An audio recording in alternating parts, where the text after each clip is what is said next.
Olá, alunos do curso de Administração de Empresas da Faculdade do Futuro. Meu nome é Valéria, eu sou professora da disciplina Administração de Materiais e Patrimônio.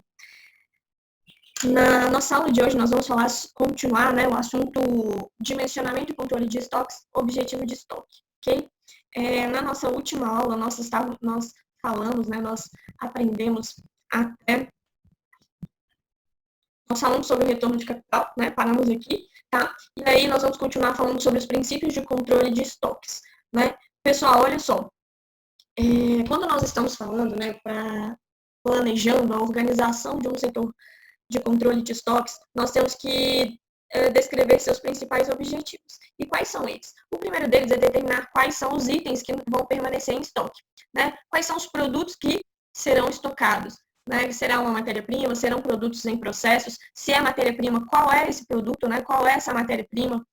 Por exemplo, aço, por exemplo... Enfim, vai depender muito da característica da empresa, de quais produtos que ela necessita. Mas a gente precisa, então, determinar qual é o produto que vai permanecer em estoque. Em seguida, quando que haverá o reabastecimento desses estoques? Será mensalmente? Será de 6 em 6 meses? Será semanalmente? Ou seja, a gente vai definir o período em que esse reabastecimento dos estoques acontecerá. Em seguida, a gente precisa de determinar quanto de estoque será necessário para o período pré-determinado, ou seja, quanto a quantidade de estoque de produto que a gente deverá manter em estoque. A gente precisa de se relacionar com departamentos de compras, para que acionar o departamento de compras para que ela execute o processo de aquisição de materiais, de produtos para serem mantidos em estoque. A gente precisa de receber, armazenar e guardar os materiais estocados de acordo com a necessidade, tá? Então, quando a gente fala de estoque, o gerenciamento do estoque, ele envolve também essas atividades de receber, armazenar e guardar os materiais.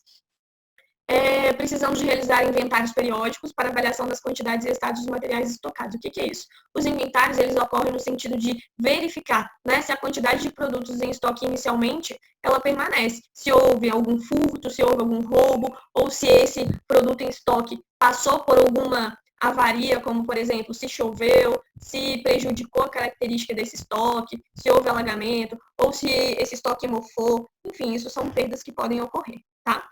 E, por fim, precisa de identificar e retirar do estoque os itens obsoletos e danificados. Então, aqui são alguns aspectos a serem considerados no controle dos estoques. Em seguida, aspectos a serem considerados antes de montar um sistema de controle de estoque. Nós precisamos de identificar primeiro os tipos de estoque existentes na empresa. Então, por exemplo, é um estoque de matéria-prima? É um estoque de produto acabado? É um estoque de produto em processo? É estoque de materiais que serão utilizados, como, por exemplo, para dar manutenção no maquinário, material de escritório? Então, a gente precisa de identificar a característica da empresa e quais são os tipos de estoque que ela necessita. Em seguida, a gente precisa de identificar o nível adequado desse estoque a ser mantido pela empresa, para atender às suas necessidades. Então, os níveis de estoque de uma determinada empresa serão determinados considerando a necessidade, a capacidade desse estoque de atender às suas necessidades.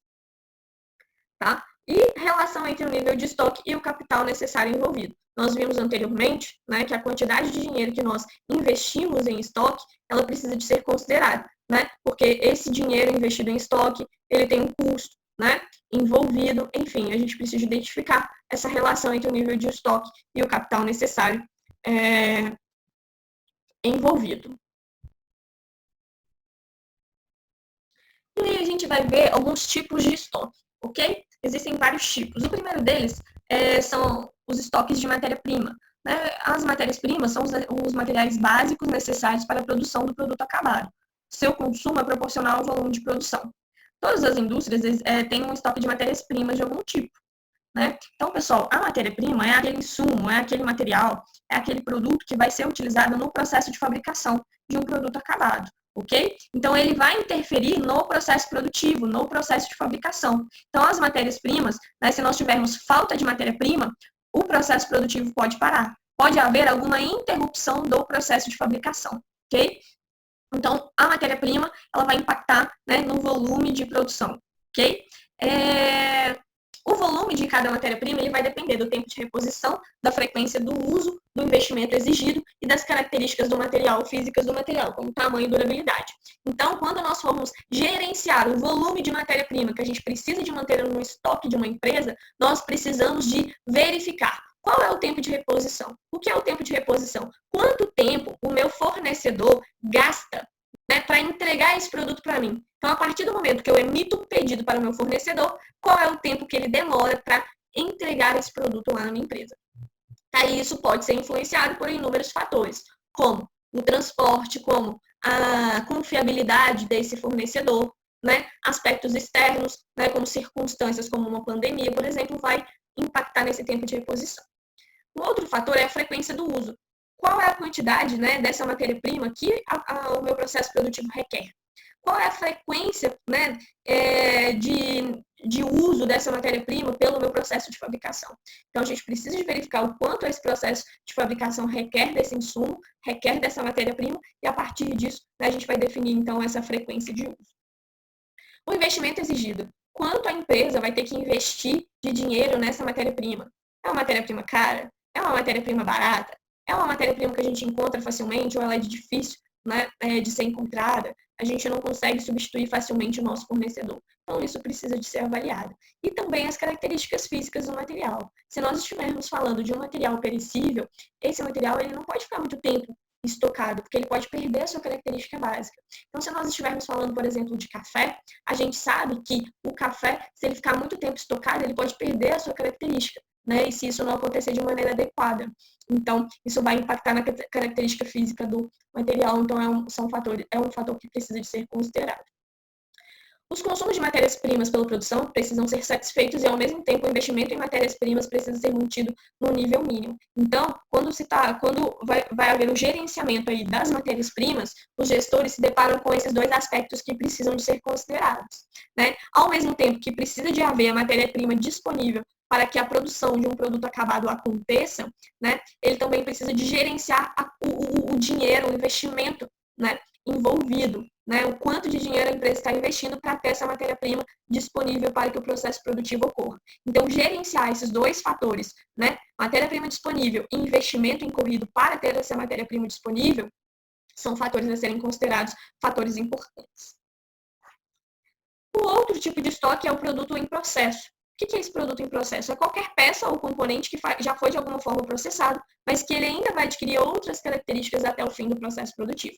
Ou seja, é qualquer produto que ele já iniciou, né, ele já passou por algum processamento, mas ele ainda não está com a sua característica final. Né, ele ainda vai passar por outros processos ao longo do processo produtivo. O próprio nome diz, é um produto que está em processo, ele ainda não foi finalizado. Níveis de produtos em processos. Olha, ele vai depender, né, em grande parte, da extensão e complexidade do processo produtivo. Então, a quantidade de produtos em processo, ou seja, os níveis de estoque de produtos em processo, depende da extensão e complexidade do processo produtivo, ok? O que é a complexidade? Se for um processo de produtivo complexo, né, demorado, que envolve muitas etapas, o número de produtos em processos, né, de estoque de produtos em processos pode ser muito maior, né?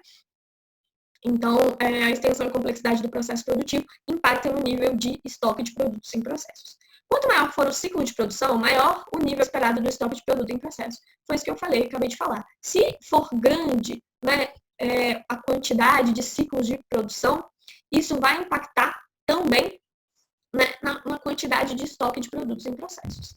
Uma administração eficiente da produção, ela necessita reduzir o estoque de produtos em processos, o que deve acelerar a rotatividade do estoque e reduzir a necessidade de caixa. Então, quando a gente está falando de gestão de produtos em processo, né, o interessante é reduzir essa quantidade de estoque, né, esse nível de estoque, o que vai impactar a rotatividade do estoque e reduzir a sua necessidade de caixa. Ou seja, vai aumentar, né, essa rotatividade, os estoques circularão e também vai reduzir a necessidade de investimento de capital nesse tipo de estoque. Produtos acabados. Consistem em itens que já foram produzidos, mas ainda não foram vendidos. Esses produtos acabados, eles estão prontos, né, prontos para serem comercializados, né, prontos para serem vendidos para os consumidores.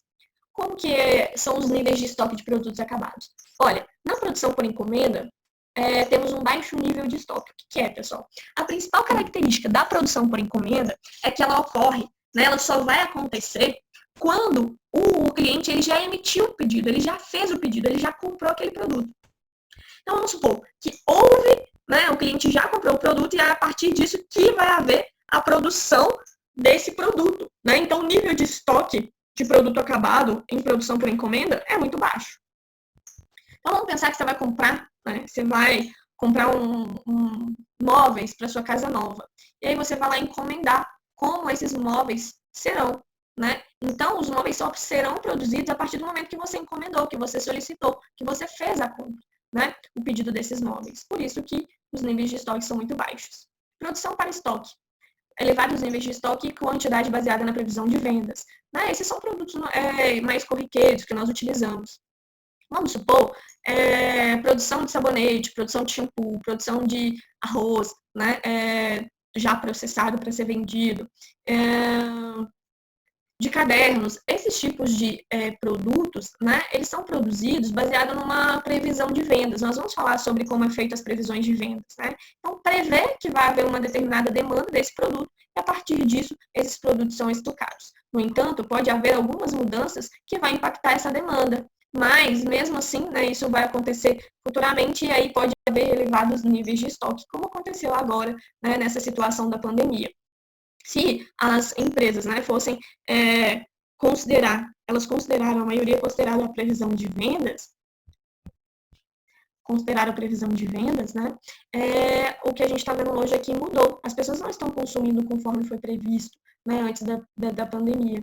Então, nós temos aí elevados níveis de estoque e esses estoques eles podem perder valor, enfim, né, muitos aspectos aí.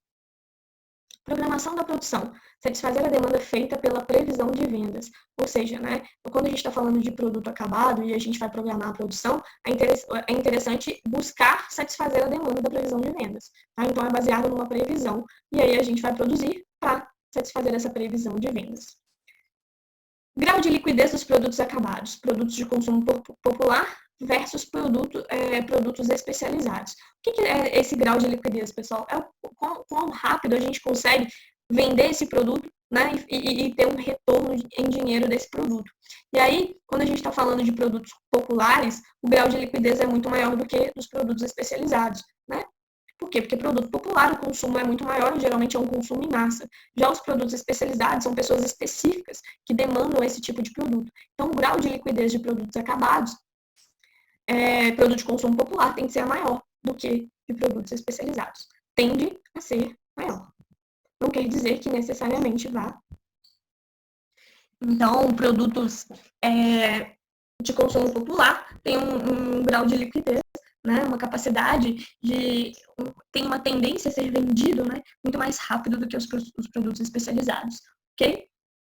Então, se você mantiver grandes quantidades de um produto de consumo popular, né, você pode estar muito mais seguro, né, de que esses produtos serão vendidos do que produtos especializados.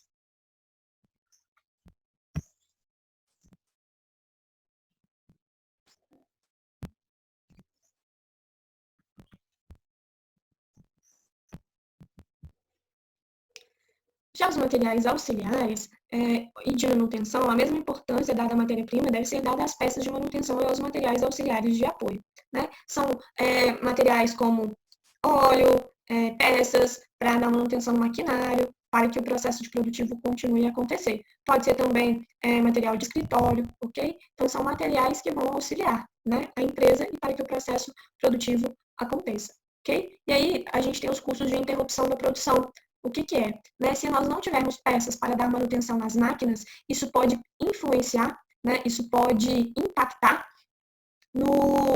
na nossa produção, no fluxo de produção. Então, para que a produção aconteça de uma maneira ininterrupta, de uma maneira contínua, né, é necessário que haja estoques de materiais auxiliares e de manutenção. Tá?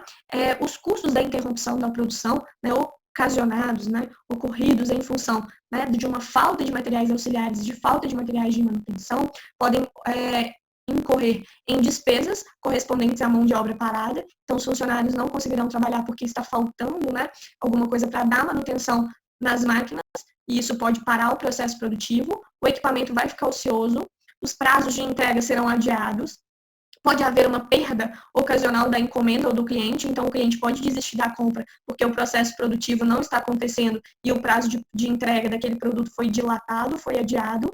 pode ocorrer uma interrupção da oportunidade perdida de obter rendimento durante o tempo de parada do lucro cessante, ou seja, né, pode, à medida que você está perdendo clientes, você pode perder rendimentos também durante essa parada aí da produção. Então, a falta de estoques de materiais auxiliares de manutenção também impactam a produção e tem impacto nos prazos de entrega, em custos, né, de mão de obra parada e equipamento ocioso, pode levar à perda do cliente e também aí a interrupção da oportunidade de obter rendimentos, ok? Lucros.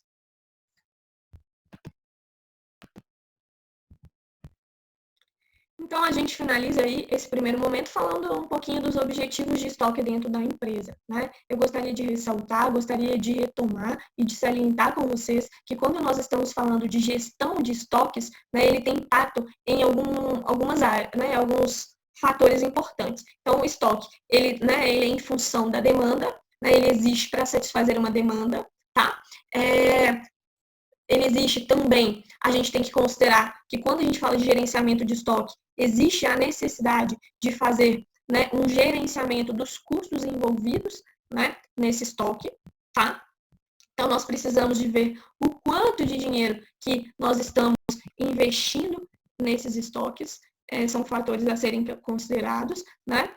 Os custos incorridos, né? E se teremos um nível de estoque suficiente para satisfazer o consumo ou demanda. Então, toda vez que nós pensarmos em estoques, nós temos que pensar em quanto dinheiro nós estamos investindo, disponibilidade desse estoque, o nível de estoque, né? Os custos incorridos e se esse estoque é suficiente para atender o consumo e a demanda acerca do nosso produto, ok? Por fim, eu coloquei aqui a referência que foi eu fiz essa aula baseada no capítulo do Dias, né, falando sobre estoques, objetivos de estoque. Aí a referência utilizada, ok? E aí, na sequência, nós vamos continuar a falar sobre estoques, mas nós vamos falar um pouquinho sobre previsão para os estoques, tá bom, pessoal?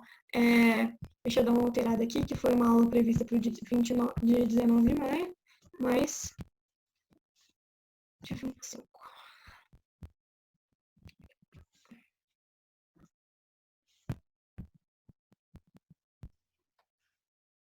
Então, pessoal, olha só, previsão para os estoques, né? Nós vimos anteriormente que quando nós falamos de estoque, nós estamos falando de demanda, de custos envolvidos, de capital investido. Tudo isso para satisfazer essa demanda, né, que eu disse inicialmente. Então, a demanda, né, ou uma previsão de demanda ou uma previsão de consumo, ela é baseada, ela é feita a partir de uma estimativa, né, de uma previsão, de um planejamento, ok? Então, agora é sobre isso que nós vamos falar um pouquinho, né, nessa sequência. Toda a gestão de estoque está pautada na previsão do consumo do material. A previsão do consumo ou da demanda estabelece estimativas futuras dos produtos acabados que serão comercializados e vendidos. Então, como o próprio nome diz, é uma previsão, que pode ser que aconteça ou não, mas nós nos baseamos nessa previsão para identificar os níveis de estoque, né, os níveis, as quantidades de produtos que serão comercializados e que serão vendidos. Então, a previsão possui algumas características básicas. É o ponto de partida de todo planejamento empresarial, então todas as decisões, né, dentro de uma empresa, elas são geralmente baseadas nessa previsão de demanda. Não é uma meta de vendas, a sua previsão deve ser compatível com o custo de obtê-la. Então, para que eu tenha um produto em estoque, né, ou que eu tenha um produto para comercializá-lo, eu preciso de identificar se vale a pena ter esse produto. Se o custo incorrido, né, ele está sendo compensado com o preço de vendas. Né? Então, a gente precisa de fazer uma previsão, né? Ela precisa ser compatível com o custo em obtê-la.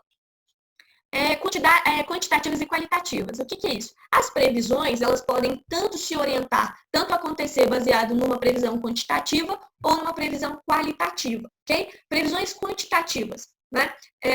Evolução pode ser baseada numa evolução de vendas do passado, variáveis cuja evolução e explicação estão ligadas diretamente às vendas, variáveis de fácil previsão, relativamente ligadas à venda ou também à população, renda ou PIB, e pode sofrer influência de propagandas. Já as previsões qualitativas, elas são baseadas na opinião dos gerentes, dos vendedores, dos compradores ou até mesmo numa pesquisa de mercado. Qual é a diferença entre, então, previsão quantitativa e previsão qualitativa? Nas previsões quantitativas, como o próprio nome diz, são baseados, né, em números. Né? Esses números podem indicar uma evolução de vendas, ser mostrado a partir de uma evolução de vendas, né? E a gente vai ver mais à frente, existem inúmeras inúmeras formas, inúmeros métodos para fazer essas previsões quantitativas.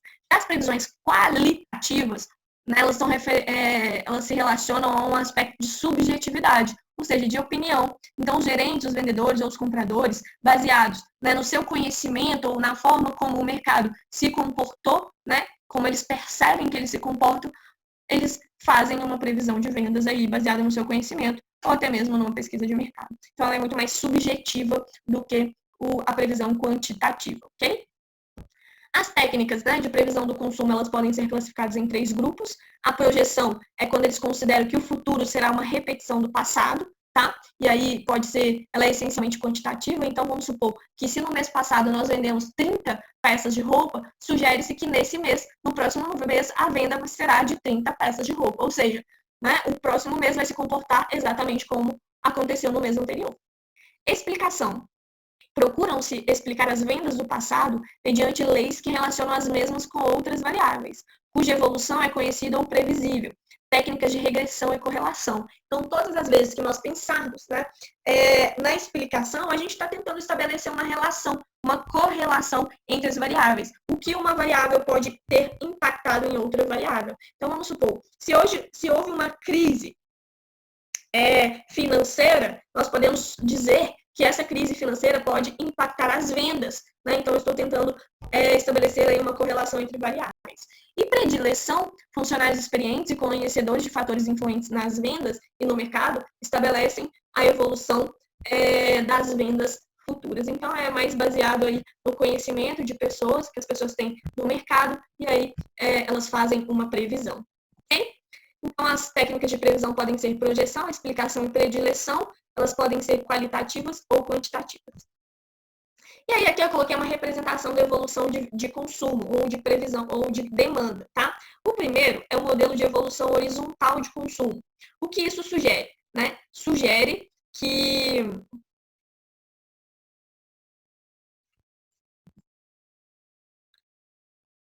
então, pessoal, né, considerando, né, esses tipos de previsão, essas técnicas de previsão, antes de nós, né, entrarmos nessa representação da evolução do consumo, eu vou finalizar a nossa aula e aí, numa próxima oportunidade, nós vamos dar sequência no conteúdo, ok? Muito obrigada pela presença de vocês. Até a próxima aula.